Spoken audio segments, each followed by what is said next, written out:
Pernah nggak sih kalian bukannya membuang tempe yang udah mulai busuk, malah mengolahnya jadi masakan?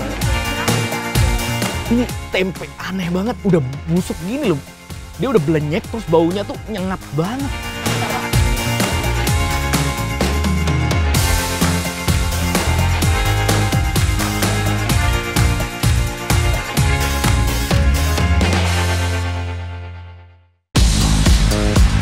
Yes, kalian gak akan percaya, ada kuliner khas Kota Ngawi, Jawa Timur menggunakan tempe busuk atau istilah mereka tempe semangit sebagai bahan utamanya.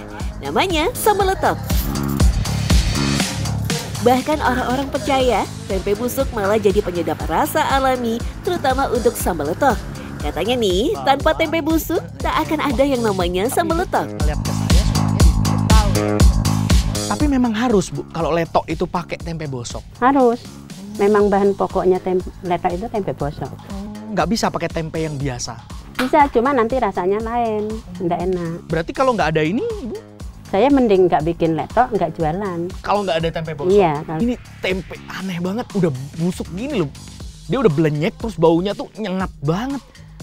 Ini nanti diolahnya gimana sih, Bu? Kok bisa tempe bosok buat makanan tuh?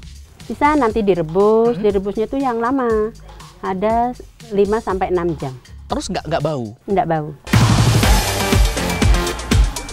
Warung Sego Letok Mbah Jan di Ngawi, salah satu pelopor letok. Sudah lebih dari setengah abad menjual olahan tempe busuk. Nyatanya warung makan sederhana ini tak pernah gagal membuat pelanggannya selalu ramai berdatangan. Bu Atik, generasi kedua yang melanjutkan usaha orang tuanya, mengaku sama sekali tak pernah mau mengubah resep aslinya. Bahkan untuk tempenya, ia tetap menggunakan satu jenis saja dari supplier langganan Mbah Jan sejak dulu selama lebih dari 25 tahun demi menjaga kualitas dan keotentikan rasa asli letoknya. Ternyata, tak semua jenis tempe bisa dikonsumsi dalam kondisi busuk. Ada tempe yang jika busuk akan terasa pahit, bahkan bisa dikerubungi belatung. Ini tergantung tempenya, Mas. Di Ngawi produk tempe banyak, tapi ada juga yang nggak sama. Maksudnya ada yang lebih keras, ada yang lebih empuk tempenya. Yang untuk letok ciri-cirinya seperti apa, Bu, tempenya? Letok, tempenya udah jadi, udah tempe mateng yang siap pakai. Cuma nanti kita difermentasi sendiri, biar jadi busuk. Selain tempe yang jadi bahan utamanya, ada bahan lain yang juga jadi rahasia kelezatan letok, yakni kencur dan daun jeruk.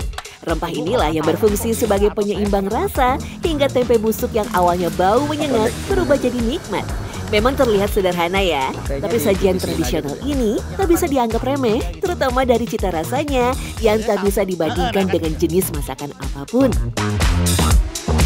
Tempe busuk yang sebelumnya sudah direbus lama hingga lebih dari 5 jam harus ditumbuk dulu sampai halus. Baru kemudian dicampur dengan bumbu dasar dan santan kelapa. Ini ternyata jadi kuncinya juga sih, rahasia dari letok Ngawi. Nih, teksturnya tuh udah jadi kayak pasta dia. Udah lembut ya, Mbak ya. Dia selagi panas setelah direbus itu harus langsung ditumbuk sampai halus. Nah, kalau udah kayak gini, ini belum ditambahin bumbu ya. Bener-bener masih tempe bosok aja ditumbuk sampai halus. Nanti akan dimasukkan ke air bekas rebusan bumbu-bumbu rempah tadi ya. Semua bahan direbus dengan menggunakan santan kelapa kental. Biasanya satu butir kelapa cukup untuk satu panci ukuran sedang. Oh iya, ciri khas sambal letok warung Mbah Jan Ngawi adalah penambahan jeroan sapi rebus seperti babat, paru, dan iso supaya rasanya lebih mantap. Wah, percaya nggak? Ini aroma menyengat tempe busuk sama sekali sudah nggak kecium lagi loh. Yang ada sekarang malah aroma sedap yang bikin nafsu makan meningkat. Enak, Bu? Enak ya? Enak, buat gado sama kerupuk. Digado sama kerupuk gini. Jadi letok ini ternyata cita rasanya adalah cenderung gurih dan asin ya, Bu ya. Gurih asin dia, jadi ini tuh sebenarnya dibilang sambal letok ya, Bu ya. Jadi bukan sayur meskipun berkuah-kuah, ternyata ini adalah sambal karena kata Ibu sejenis dengan sambal pecel. Nah, orang-orang bisa menikmati letok atau sambal letok ini dengan nasi aja, atau bisa dicampur dengan sambal pecel atau urap kayak gitu. Nah, itu bisa dikombinasikan. Enak, unik. Pantesan aja pembelinya ramai terus. Bahkan Gus Bikit yang rela antri nungguin sambal letoknya matang tuh. Sebentar, coba deh perhatiin. Pincuk yang dipakai sebagai tempat makannya bukan dari daun pisang, tapi pakai daun jati. Kira-kira kenapa ya? Kita selalu pakai daun jati, Mas. Karena untuk di daerah Ngawi ini tanahnya terkenal kapur, padas, itu sangat cocok untuk tanaman jati. Selain diambil kayunya buat bangunan rumah, ini daunnya juga dimanfaatkan untuk ya bungkus nasi gini. Jadi misalnya kalau untuk daun jati itu udah di Ngawi nggak aneh lagi, bahkan di pasar-pasar ada yang jual. Tadi seikat gitu cuma 10.000. Seikat setumpuk gitu? Ya, setumpuk itu 10.000. Selain itu, rupanya ada alasan lain yang jauh lebih penting hingga daun jati digunakan sebagai pembungkus makanan. Daun jati yang masih muda masih banyak mengandung aromatik alami, sehingga ketika daun jati muda terkena suhu panas, maka aroma khasnya akan keluar tanpa merusak aroma dan rasa makanannya. Tak heran, nasi sambal letok yang disajikan dalam wadah piring atau plastik rasanya akan berbeda dengan yang dibungkus dengan daun jati. karena kalau ada daun jati itu aroma letok itu beda, dengan daun pisang aja beda. Apalagi nasinya panas, setelah ada daun jati harum dari daun jati itu kelihatan. Itu muncul. Nah, cara bungkusnya nanti gimana Pak daunnya itu? Daun jati gini. Nah, ini ditambah daun pisang. Lah kita bentuk gini. Nasinya di atas. Ya, nasi di sini. Nah, sudah terbuktikan kalau benar-benar ada masakan tradisional yang menggunakan tempe busuk. Tapi sepertinya Deka masih penasaran nih, dari mana sebenarnya asal-muasal letok? Dan siapa orang yang pertama punya ide mengolah bahan limbah jadi makanan lezat kayak gini? Pak Budi jualan letok ini kan Bapak udah total berapa lama Pak? Itu sekitar 28 tahun lah. Awal mulanya saya penasaran sebenarnya letok itu dari siapa yang ngajarin? Kalau untuk letok itu dulu ini warisan dari orang tua saya. Sedangkan orang tua saya itu juga warisan dari orang tuanya juga. Orang tuanya juga warisan dari orang tuanya. Jadi asal mulanya tuh benar-benar dari nenek moyang. Bicara soal sambal letok, kabarnya ada yang serupa tapi tak sama nih. Secara tampilan memang hampir mirip, bahkan sering juga dimakan bersama pecel sayur. Namanya sambal tumpang khas Madiun. Mengikuti rasa penasaran, kami pun bergeser menuju kota Madiun menempuh perjalanan darat sekitar 1 jam. Sampailah kami di warung legendaris nasi pecel sambal tumpang Mak Ninong yang sudah eksis hampir setengah abad. Wah, kebetulan nih, Mak Ninong sedang masak sambal tumpang.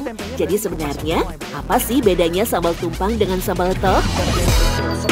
Itu medem, tempenya tempe medem, belum bosok. Bedanya itu bosoknya banyak, nggak pakai kencur. Oh, kalau ini nggak pakai kencur? Nggak pakai kencur. Iya.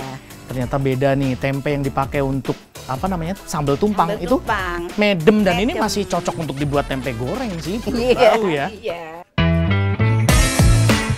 Ternyata meski sama-sama menggunakan bahan utama tempe, sambal tumpang tidak dibuat dari tempe busuk, melainkan tempe medem, yaitu tempe yang sudah 2 hari jadi. Bumbunya pun sama sekali tidak menggunakan kencur dan daun jeruk, malah lebih kuat rasa bawang dan cabenya. Terus tempenya nih kalau misalnya saya pakainya tempe yang bosok buat tumpang, gimana Bu menurut Ibu? Itu namanya ya nggak enak, leteng. Bumbu-bumbu lain kayak misalnya ada santan kelapa segala macam tuh pakai juga nggak sih Bu? Sama nggak sih? Ya pakai semua, tapi ya itu ya nggak pakai kencur itu loh. Kencur. Kencurnya nggak pakai. Nanti kalau dipakein kencur rasanya nanti gimana? Nggak enak, nggak sip. Kurang sip. Kurang sip. Dari cara memasaknya, sambal tumpang hampir sama dengan letok.